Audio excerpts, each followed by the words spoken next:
Hello students, welcome to our YouTube channel Gurukul अंजेगरी।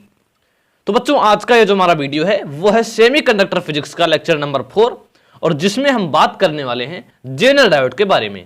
I hope आप लोग Jenner diode के बारे में तो सुने होंगे, बहुत सारे लोग इसके बारे में पढ़े भी होंगे।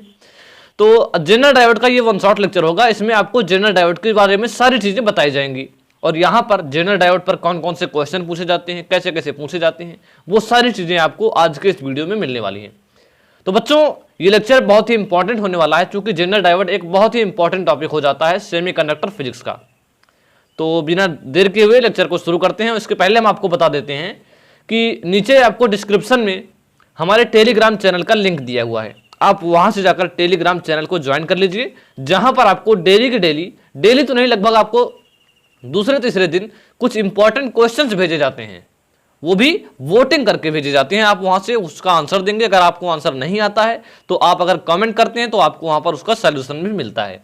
तो टेलीग्राम चैनल को जरूर ज्वाइन कर लीजिए। अगर आप डेली 10-12 क्वेश्चन देखते रहेंगे तो बोर्ड एग्जाम में आपके लिए वो बहुत ही फायदेमंद होगा। ठीक है, तो चलिए आज के इस वीडियो को शुरू करते हैं और हम पहले तो आपको ये बताते हैं कि जेनर डायोड होता क्या है। ठीक है, जेनर डायोड होता क्या है। देखिए, जो जेनर डायोड होता है वो आपको हम बता देते हैं थोड़ा एक एग्जांपल लेके कि देखिए, जैसे एक पीएन जंक्शन डायोड होता है, उसी पीएन जंक्शन डायोड का एक विशेष रूप होता है जेनर डायोड। ठीक है, अगर हम इसके फिगर की बात करें तो देख सकते हैं आप लोग, जो आप लोग ये इमेज देख रहे हैं इसमें आपको दिख रहा है जेनर डायोड कैसा होता है। इस इमेज से देख के आप, मतलब ये बहुत ही छोटा उपकरण होता है, बट जो पीएन जंक्शन डायोड होता है उससे वो कुछ इस तरीके से भिन्न होता है। ठीक है, पीएन जंक्शन डायोड आप लोग देख सकते हैं और एक तरफ आप जेनर डायोड की इमेज देख सकते हैं। तो ये होता है जेनर डायोड की इमेज। अब हम बात करें इसकी अगर आंतरिक प्रॉपर्टी, मतलब इंटरनल प्रॉपर्टी की, कि आखिर ये पीएन जंक्शन डायोड और जेनर डायोड में दोनों में डिफरेंस क्या है। दोनों सेम तो होते नहीं है, कुछ ना कुछ तो अलग होते हैं, तो उनमें डिफरेंस क्या है, हम इसके बारे में चर्चा करते हैं। पहले देखिए, एक जो नॉर्मल पीएन जंक्शन डायोड होता है वो उसका फिगर कुछ इस तरीके से होता है। एक जो नॉर्मल पीएन जंक्शन डायोड होता है आप लोग देख सकते हैं, ये एक नॉर्मल पीएन जंक्शन डायोड है जिसमें ये एन टाइप है और ये पी टाइप है। बीच में ये क्या है, डिप्लेशन लेयर है, अवक्षय परत है। ठीक है, तो एक प्रैक्टिकल किया गया। प्रैक्टिकल में क्या किया गया कि एक बार एक वैज्ञानिक थे क्लॉरेंस जेनर, उनका क्या नाम था, क्लॉरेंस जेनर। वो एक वैज्ञानिक थे और उन्होंने एक एक्सपेरिमेंट किया कि जब इसी पीएन जंक्शन डायोड जो होता है इसी में हम डोपिंग की मात्रा बढ़ा दें, डोपिंग की मात्रा बढ़ा दें, मतलब जो हम इम्प्योरिटी मिलाते थे, त्रिसंयोजी या फिर पंच संयोजी जो हम इम्प्योरिटी मिलाते थे, वो इम्प्योरिटी बहुत ज्यादा मिला दिया जाए। जब इम्प्योरिटी ज्यादा मिलाएंगे तो होल्स और इलेक्ट्रॉन्स की संख्या ऑलरेडी बहुत ज्यादा होगी, यानी उसका फिगर अब कुछ इस तरीके से हो जाएगा। तो डोपिंग ज्यादा करने पर उन्होंने देखा क्या कि जब हम डोपिंग ज्यादा कर देते हैं, डोपिंग ज्यादा करने पे क्या होता है कि जो यहाँ पर चार्ज कैरियर होते हैं उनकी संख्या बहुत ज्यादा हो जाती है। ज्यादा का मतलब उनकी डेंसिटी, पीएन जंक्शन डायोड की डेंसिटी बढ़ जाती है।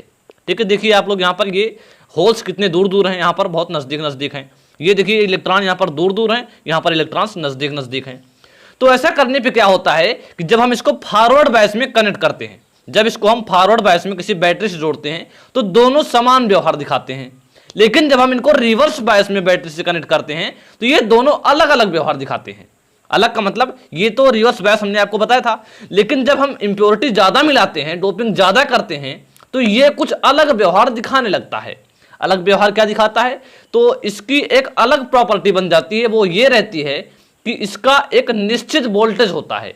निश्चित वोल्टेज का मतलब इसका एक निश्चित वोल्टेज होता है जिसके ऊपर ये वोल्टेज जाता ही नहीं, जिसके ऊपर ये वोल्टेज जाता ही नहीं है। मतलब कि एक निश्चित वोल्टेज के अंदर ही ये डायोड काम करता है। इसका वोल्टेज आप ऐसा नहीं है कि इनफाइनाइट तक बढ़ा दो, बहुत ज्यादा बढ़ा दो, उसकी एक निश्चित वैल्यू होगी और उसी वैल्यू तक ये जाएगा, फिर उससे नीचे आएगा, फिर उसी तक जाएगा, फिर उससे नीचे आएगा। मतलब जो इसमें वोल्टेज होता है वो एक निश्चित होता है, उससे ज्यादा आप वोल्टेज बढ़ा नहीं सकते हो।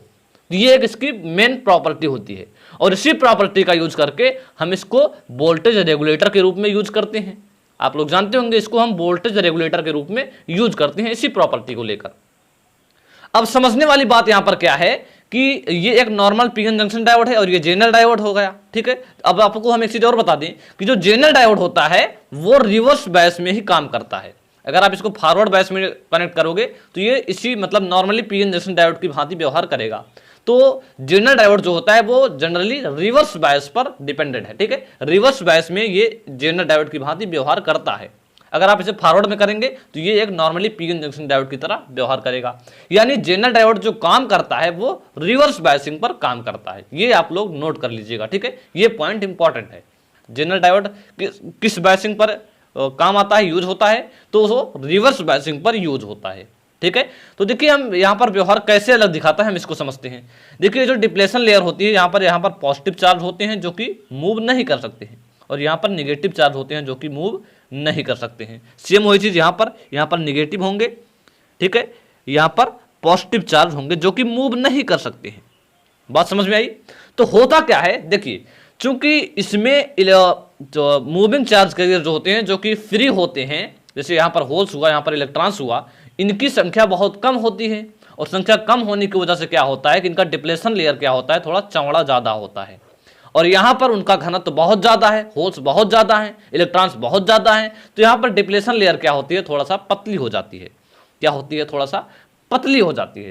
अब ये पतली होने की वजह से होता क्या है, देखिए यहाँ पर हमने क्या बनाया, एक फिगर और बनाया कि देखिए यहाँ पर ये नॉर्मल पीएन जंक्शन डायोड है जिसको रिवर्स बायस में कनेक्ट किया गया है, और यहाँ पर ये एक जनरल डायोड है जिसको रिवर्स बायस में कनेक्ट किया गया है। यहाँ पर देखेंगे आप लोग इसकी अवक्षय परत जो है यानी डिप्लेशन लेयर जो है वो ज्यादा चौड़ी है, और इसकी डिप्लेशन लेयर कुछ कम चौड़ी है। मान लेते हैं ये डी है और ये डी डैश है। इससे होता क्या है, देखिए जब ये इंटरनल वोल्टेज जो प्रोड्यूस होगा इसमें, क्योंकि यहाँ पर पॉजिटिव चार्ज है, यहाँ पर नेगेटिव चार्ज है, तो पॉजिटिव से नेगेटिव की तरफ एक इंटरनल इलेक्ट्रिक फील्ड यहाँ पर बनेगा। तो जहां पर लेंथ ज्यादा है वहां पर इलेक्ट्रिक फील्ड कमजोर होगा, जहां पर लेंथ कम है वहां पर इलेक्ट्रिक फील्ड ज्यादा मतलब अधिक, तो बहुत तेज होगा, इलेक्ट्रिक फील्ड तेज होगा। यहाँ पर कमजोर होगा, यहाँ पर कमजोर नहीं होगा, उससे तेज होगा। यानी यहाँ पर इलेक्ट्रिक फील्ड ई डैश है, यहाँ पर ई है मान लेते हैं, ठीक है। तो ई डैश जो होगा वो ई से बड़ा होगा, मतलब कि यहाँ पर एक बहुत ही उच्च इलेक्ट्रिक फील्ड प्रोड्यूस हो जाएगा, उच्च इलेक्ट्रिक फील्ड बन जाएगा यहाँ पर जनरल डायोड में। तो इस उच्च इलेक्ट्रिक फील्ड की वजह से होता क्या है कि आप लोग देखेंगे इधर प्लस है, इधर माइनस है, तो इलेक्ट्रॉन जो इसमें देखिए यहाँ पर कुछ माइनॉरिटी चार्ज कैरियर भी होते हैं, हमने यहाँ पर बनाया नहीं है लेकिन होते हैं, जैसे बीच बीच में इलेक्ट्रॉन्स भी होते हैं, बीच बीच में इलेक्ट्रॉन्स भी होते हैं, बहुत कम होते हैं लेकिन होते हैं। तो इसके कारण ये इलेक्ट्रॉन क्या होते हैं, ये उच्च वैद्युत क्षेत्र के कारण ये इलेक्ट्रॉन इस एन टाइप वाले में मूव करने लगते हैं बहुत ही तेजी से।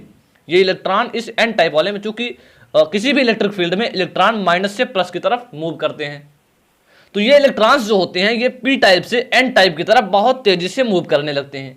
और मूव करने से क्या होता है कि यहाँ पर जो जर्मेनियम के क्रिस्टल्स थे, जो जर्मेनियम के जो बॉन्ड वगैरह थे, वो बॉन्ड वगैरह को बहुत ज़्यादा एनर्जी दे देते हैं और उनको तोड़ देते हैं।